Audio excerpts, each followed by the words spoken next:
Express 100 में जहां हम लेकर आते हैं राजनीति, मनोरंजन, देश, दुनिया, खेल और व्यापार जगत की सभी खबरों को एक्सप्रेस अंदाज में। मैं हूं अश्विनी मिश्र। देखिए खबरें तेज रफ्तार से। प्रधानमंत्री नरेंद्र मोदी ने आज नई दिल्ली के कालकाजी में झुग्गी झोपड़ी पुनर्वास परियोजना का उद्घाटन किया। उन्होंने नई दिल्ली के विज्ञान भवन में भूमिहीन शिविर में सभी लाभार्थियों को 3024 नवनिर्मित EWS फ्लैटों की चाबियां सौंपी। सभी को आवास मुहैया कराने के प्रधानमंत्री की परिकल्पना के अनुरूप दिल्ली विकास प्राधिकरण ने 376 झुग्गी बस्तियों में पुनर्वास का काम शुरू किया है। इस पुनर्वास परियोजना का उद्देश्य झुग्गी वासियों को बेहतर और स्वस्थ वातावरण देने के लिए बेहतर सुविधाएं मुहैया कराना है। इस अवसर पर प्रधानमंत्री ने कहा कि आज का ये दिन ऐतिहासिक है जब झुग्गी बस्तियों में रहने वाले नागरिकों को अपने घर मिल रहे हैं। उन्होंने कहा कि गरीबों को पक्के घर की चाबियां सौंपना सरकार का उल्लेखनीय काम है।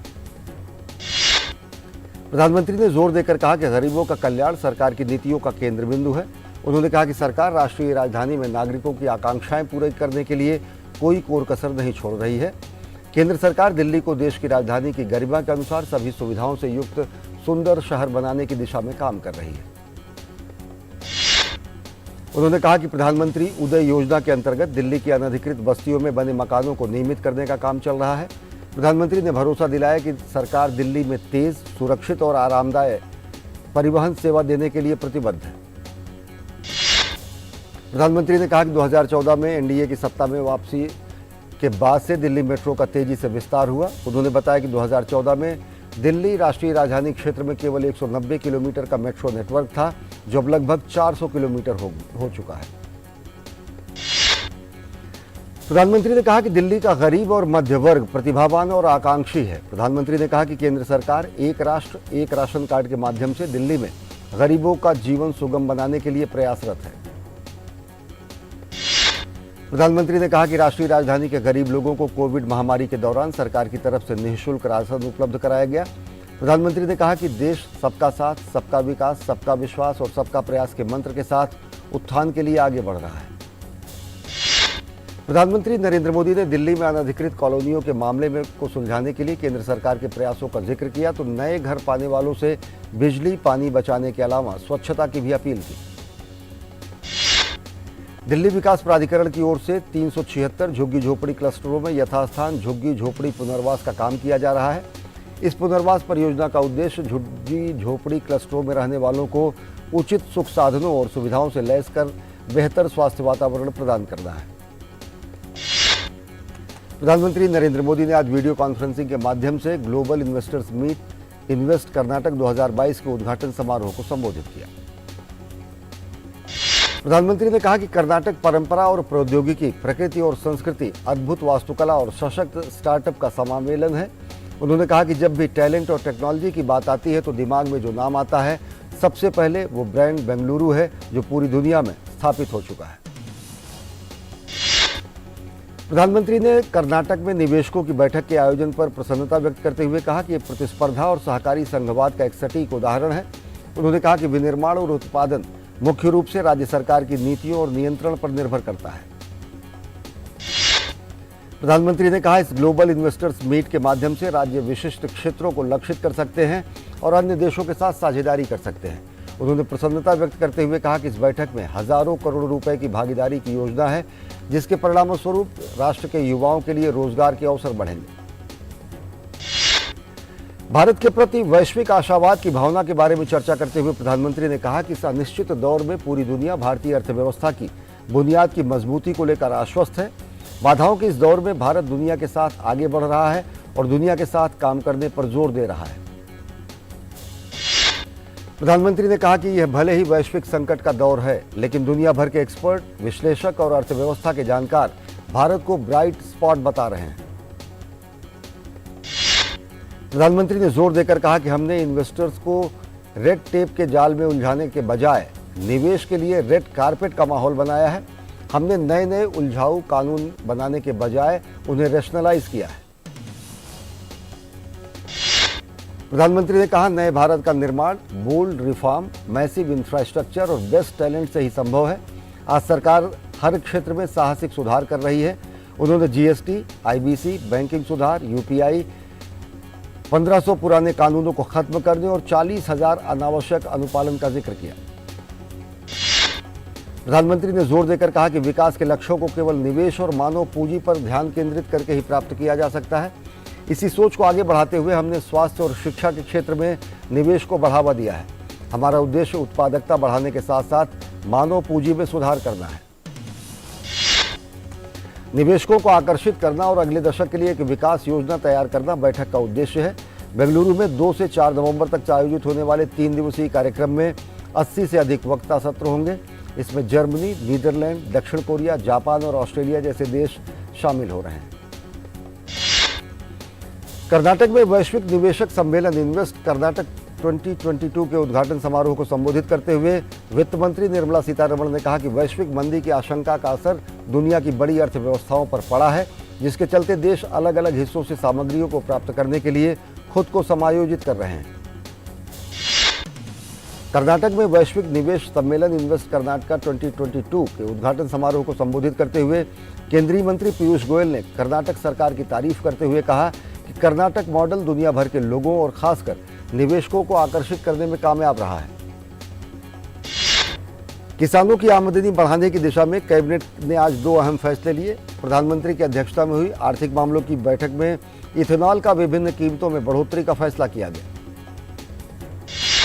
पर्यावरण के प्रति अपनी प्रतिबद्धताओं के तहत भारत ने पेट्रोल में बायो ईंधन की ब्लेंडिंग की योजना शुरू की है, जिससे किसानों की आमदनी भी बढ़ सके और पेट्रोल की खपत में कमी लाई जा सके। पेट्रोलियम और प्राकृतिक गैस मंत्री हरदीप सिंह पुरी ने कहा कि सरकार ने पेट्रोल में 20% संरक्षण का जो लक्ष्य 2030 के लिए तय किया था, उसे कम करके 2024-2025 तक कर दिया गया है। उन्होंने कहा कि सरकार इथेनॉल के उत्पादन पर विशेष ध्यान दे रही है ताकि भविष्य की जरूरतों को पूरा किया जा सके। केंद्रीय मंत्रिमंडल ने 1 अक्टूबर 2022 से 31 मार्च 2023 तक रबी सीजन 2022-23 के लिए फॉस्फेटिक और पोटाश उर्वरकों के लिए पोषक तत्व आधारित सब्सिडी दरों को मंजूरी दी है। सरकार के इस फैसले से 51,875 करोड़ रुपए का खर्च आएगा। रबी मौसम के दौरान सभी पीएनके उर्वरक किसानों को रियायती कीमतों पर आसानी से उपलब्ध हो सकेंगे और कृषि क्षेत्र को सहायता मिलेगी। उर्वरकों और इससे संबंधित कच्चे माल की अंतर्राष्ट्रीय कीमतों में अस्थिरता को केंद्र सरकार वहन करती है और किसानों पर इसका असर नहीं पड़ता है। केंद्रीय मंत्रिमंडल ने अरुणाचल प्रदेश की राजधानी ईटानगर के होलोंगी में स्थित ग्रीनफील्ड हवाई अड्डे का नामकरण डोनी पोलो हवाई अड्डा ईटानगर के रूप में करने की मंजूरी दी है। मंत्रिमंडल ने भारत और डेनमार्क के बीच जल संसाधन विकास और प्रबंधन के क्षेत्र में सहयोग के समझौते को भी स्वीकृति दी है। राष्ट्रपति द्रौपदी मुर्मू ने नागालैंड को कई विकास परियोजनाओं की सौगात दी। उन्होंने कोहिमा में आयोजित समारोह के दौरान राज्य में शिक्षा, सड़क और वित्त क्षेत्र से जुड़ी विकास परियोजनाओं का वर्चुअल माध्यम से शुभारंभ और शिलान्यास किया। राष्ट्रपति द्रौपदी मुर्मू ने नागालैंड सरकार की ओर से आयोजित स्वागत समारोह को संबोधित किया। उन्होंने केंद्र सरकार की एक्ट ईस्ट नीति नॉर्थ ईस्ट के सर्वांगीण विकास पर केंद्रित बताया। उन्होंने आशा व्यक्त की कि नवनिर्मित सड़कों, पुलों से क्षेत्र में कनेक्टिविटी बेहतर होगी। रक्षा मंत्री राजनाथ सिंह ने नौसेना कमांडरों के सम्मेलन के हिस्से के रूप में भारतीय नौसेना के वरिष्ठ अधिकारियों से बातचीत की।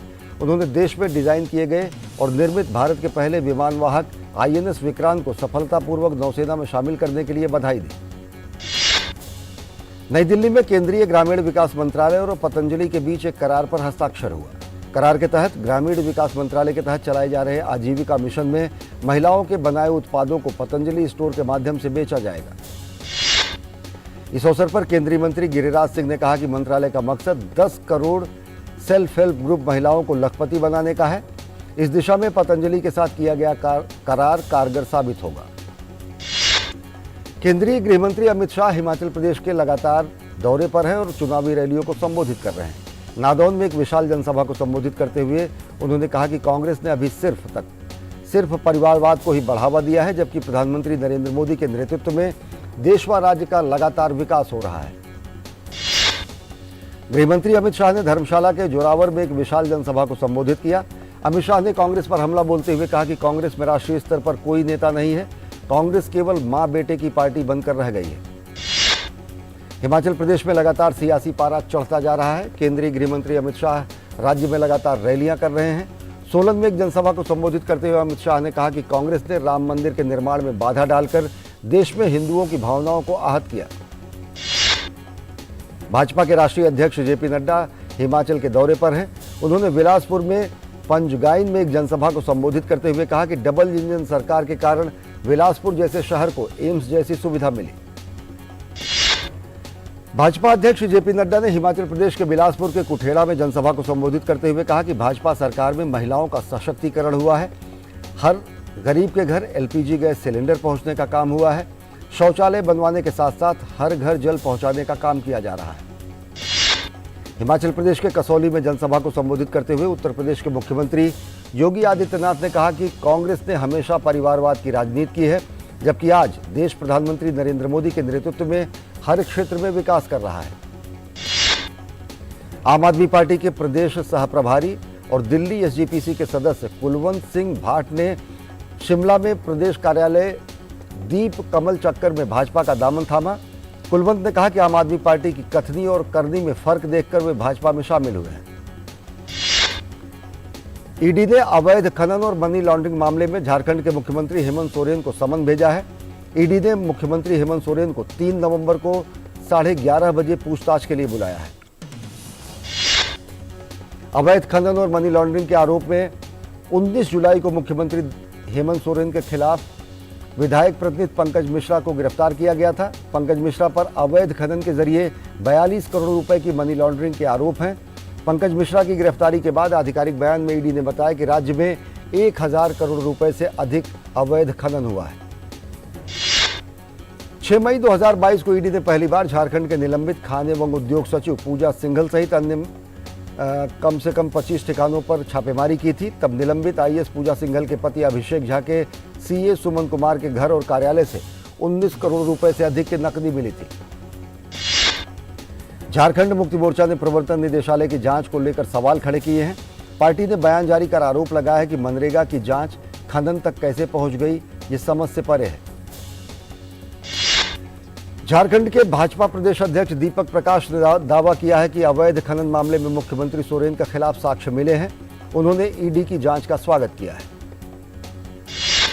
गुजरात के मोरबी शहर में ब्रिज टूटने की घटना में गिरफ्तार किए गए 9 लोगों की मुश्किलें और बढ़ गई हैं। मोरबी राजकोट बार एसोसिएशन ने कंपनी के आरोपियों का केस न लड़ने और उनका प्रतिनिधित्व न करने का फैसला किया है। एसोसिएशन ने कहा कि मोरबी हादसे में शामिल आरोपियों के बचाव में जिले का कोई भी वकील उनका केस नहीं लड़ेगा।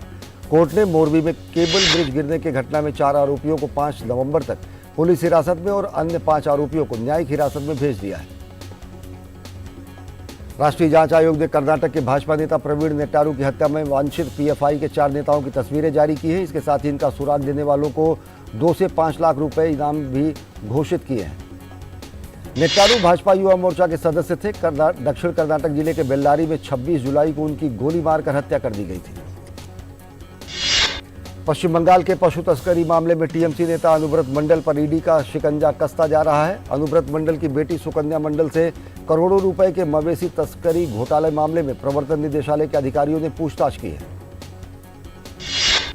डीआरडीओ ने आज ओडिशा में एपीजे अब्दुल कलाम द्वीप से दूसरे चरण की ballistic missile defence BMW interceptor AD-1 missile का सफलतापूर्वक परीक्षण किया। इस मिसाइल का ट्रायल सभी बीएमडी हथियार प्रणाली तत्वों की भागीदारी के साथ किया गया। पात्रा चावल घोटाला मामले में शिवसेना नेता संजय राउत की जमानत याचिका पर विशेष कोर्ट ने अपना फैसला सुरक्षित रख लिया है। कोर्ट ने राउत की न्यायिक कस्टडी 9 नवंबर तक बढ़ा दी है। अब जमानत याचिका पर पीएमएलए कोर्ट 9 नवंबर को फैसला सुनाएगा। सुप्रीम कोर्ट में आज केंद्र और राज्यों को भ्रष्टाचार को खत्म करने के निर्देश की मांग देने वाली याचिका पर सुनवाई होनी थी, लेकिन मुख्य न्यायाधीश की बेंच ने सुनवाई करने से इनकार करते हुए कहा कि अनुच्छेद 32 के तहत दाखिल इस याचिका पर सुनवाई नहीं की जा सकती। इलाहाबाद हाईकोर्ट ने प्रयागराज शहर में फैले डेंगू के प्रकोप पर नियंत्रण के लिए उठाए जा रहे कदमों पर संतोष जाहिर किया है और कहा कि जमीनी हकीकत बताए गए कदमों से बिल्कुल विपरीत है। इलाहाबाद हाईकोर्ट ने पूर्व कैबिनेट मंत्री आजम खान के करीबी इंस्पेक्टर मोहम्मद फिरोज खान को अग्रिम जमानत देने से इनकार कर दिया है। उनके खिलाफ रामपुर के गंज थाने में धोखाधड़ी के आरोप में प्राथमिकी दर्ज कराई गई थी। केरल हाईकोर्ट ने त्रिशूर जिले के गुरुवायूर मंदिर में एक धार्मिक आयोजन के संबंध में कोथड़ी वेलाक्कू शब्द के इस्तेमाल पर आपत्ति जताते हुए कहा कि इससे यह लगता है कि अदालतें इसका आयोजन कर रही हैं। रिजर्व बैंक के गवर्नर शक्तिकांत दास ने कहा कि केंद्रीय बैंक की डिजिटल करेंसी यानी सीबीडीसी का ट्रायल शुरू हो चुका है। डिजिटल करेंसी परियोजना को एक ऐतिहासिक उपलब्धि बताते हुए रिजर्व बैंक के गवर्नर ने कहा कि इससे समूची अर्थव्यवस्था का कामकाज जुड़ा हुआ है। रिजर्व बैंक के गवर्नर शक्तिकांत दास ने कहा कि रिजर्व बैंक दुनिया के उन चुनिंदा केंद्रीय बैंकों में शामिल है जिसने पहली बार ऐसी पहल की है। रिजर्व बैंक निकट भविष्य में सीबीडीसी को पूर्ण रूप से लॉन्च करने की कोशिश करेगा। रिजर्व बैंक के गवर्नर शक्तिकांत दास ने कहा कि वैश्विक अर्थव्यवस्था उथल पुथल के दौर से गुजर रही है। उन्होंने कहा कि ऐसे अनिश्चितता भरे माहौल में भारतीय अर्थव्यवस्था में लगातार बढ़ोतरी देखने को मिल रही है। शक्तिकांत दास ने कहा कि रिजर्व बैंक महंगाई की स्थिति पर लगातार नजर बनाए हुआ है। उन्होंने कहा कि लिक्विडिटी को लेकर रिजर्व बैंक सतर्क है। उन्होंने महंगाई के और कम होने की उम्मीद जताई है। कमजोर ग्लोबल संकेतों के बीच घरेलू शेयर बाजार में कमजोरी देखने को मिली। कारोबार में सेंसेक्स और निफ्टी में गिरावट दर्ज की गई। सेंसेक्स में 215 अंकों की गिरावट रही और ये 60,906.09 के स्तर पर बंद हुआ, जबकि निफ्टी 63 अंक गिरकर 18,083 के स्तर पर बंद हुआ। आज निफ्टी पर मेटल और फार्मा इंडेक्स में करीब आधे फीसदी बढ़त देखी गई, जबकि bank, auto, IT, financial index लाल निशान में बंद हुए। अंतर्राष्ट्रीय बाजार में ब्रेंट क्रूड 0.08% तेजी के साथ $94.73 प्रति बैरल पर कारोबार करता रहा। वहीं यूएस वेस्ट टेक्सास इंटरमीडिएट 0.07% के उछाल के साथ $88.43 प्रति बैरल पर ट्रेंड करा। सोने के भाव में आज प्रति 10 ग्राम 51 रुपए की बढ़ोतरी हुई। दिल्ली सराफा बाजार में आज सोने की विपरीत चांदी के भाव में भी गिरावट दर्ज की गई। इसकी कीमत 502 रुपए गिरावट के साथ दर्ज की गई। अंतर बैंक विदेशी मुद्रा विनिमय बाजार में रुपया बुधवार को अमेरिकी मुद्रा की तुलना में 19 पैसे की गिरावट के साथ 82 रुपए 78 पैसे अस्थायी प्रति डॉलर के स्तर पर बंद हुआ। इजराइल में मंगलवार को आम चुनाव के लिए मतदान हुआ। इजराइल के केंद्रीय चुनाव समिति के अनुसार चुनाव में कुल 71.3% मतदान हुआ। बीते 3 साल से भी कम समय में यह 5वीं बार है जब इजराइल में आम चुनाव कराए गए हैं। इजराइल में प्रधानमंत्री पद के लिए हुए चुनाव के नतीजे पूर्व प्रधानमंत्री बेंजामिन नेतन्याहू के पक्ष में आते दिख रहे हैं। एक बार फिर इजराइल के पूर्व प्रधानमंत्री बेंजामिन नेतन्याहू सत्ता में लौट सकते हैं।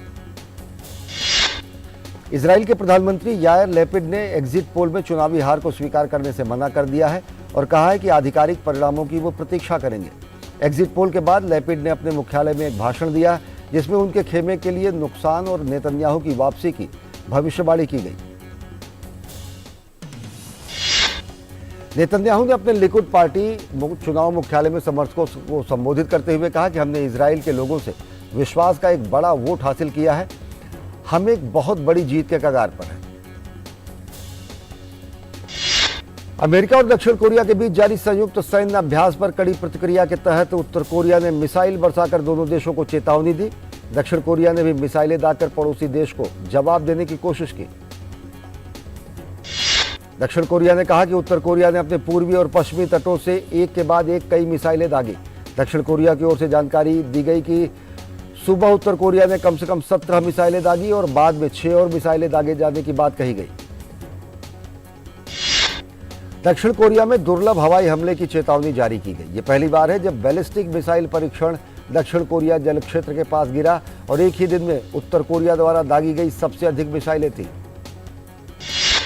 दक्षिण कोरिया ने इस कार्रवाई को अस्वीकार्य उल्लंघन बताते हुए जवाबी कार्रवाई की और हवा से जमीन पर मार करने वाली 3 मिसाइलें दागी जो उत्तरी सीमा रेखा के पास समान दूरी पर गिरी। दक्षिण कोरिया ने कहा कि वो उत्तर कोरिया की हरकतों को बर्दाश्त नहीं करेगा। दक्षिण कोरिया के राष्ट्रपति ने आपात बैठक बुलाई। उन्होंने कठोर तुरंत कार्रवाई का आदेश दिया। उत्तर कोरिया को अंजाम भुगतना पड़ेगा, इसलिए हमारी सेना ने हवा से जमीन पर मार करने वाली 3 मिसाइलें दागी हैं। रूस ने सभी पक्षों से संयम बरतने की अपील की है, तो वहीं चीन ने मामले का राजनीतिक समाधान निकालने पर जोर दिया है। रूस ने अनाज निर्यात समझौते में वापसी का फैसला किया है। रूसी रक्षा मंत्रालय ने पुष्टि की है कि तुर्की और संयुक्त राष्ट्र की मध्यस्थता वाले उस समझौते को मॉस्को फिर से लागू करने पर सहमत हो गया है, जिससे काला सागर के रास्ते लाखों टन यूक्रेनी अनाज का निर्यात संभव हो सकेगा। रूस के रक्षा मंत्रालय ने अपने बयान में कहा कि समझौते के तहत स्थापित किए गए मानव गलियारे और अनाज निर्यात के लिए निर्धारित बंदरगाहों का रूस के खिलाफ सैन्य अभियान में इस्तेमाल न करने की यूक्रेन की तरफ से मिली गारंटी के बाद समझौते में बने रहने का फैसला किया गया। ब्लैक सी फ्लीट पर हुए हमले के सिलसिले में रूस ने ब्रिटेन के राजदूत को तलब करने का फैसला किया है। रूस का आरोप है कि यूक्रेन ने ब्रिटेन की मदद से उसके ब्लैक सी फ्लीट के युद्धपोत और कार्गो शिप पर हमला किया था। ब्रिटेन ने 4 रूसी स्टील और पेट्रोकेमिकल टाइकून पर प्रतिबंध लगाने का निर्णय किया है। वहीं व्हाइट हाउस ने कहा है कि इस बात के कोई सबूत नहीं मिले हैं कि रूस युद्ध में परमाणु हथियारों का इस्तेमाल करने की तैयारी कर रहा है। राष्ट्रपति व्लादिमीर पुतिन ने रूस की सेना द्वारा इस्तेमाल किए जाने वाले हथियारों का आधुनिकीकरण करने का आह्वान किया है। यूक्रेन ने वापस लिए गए खार्किव क्षेत्र में क्षतिग्रस्त रेलवे बुनियादी ढांचे को बहाल किया है। चुनाव में मिली हार के 2 दिन बाद राष्ट्रपति जाइर बोल्सोनारो ने चुप्पी तोड़ी है। भारी मन के साथ ही सही, बोल्सोनारो ने सत्ता हस्तांतरण पर सहमति जताई है। हालांकि उन्होंने साफ तौर पर अपनी हार स्वीकार नहीं की है। नतीजों की घोषणा के 2 दिन बाद उन्होंने देश को संबोधित किया है।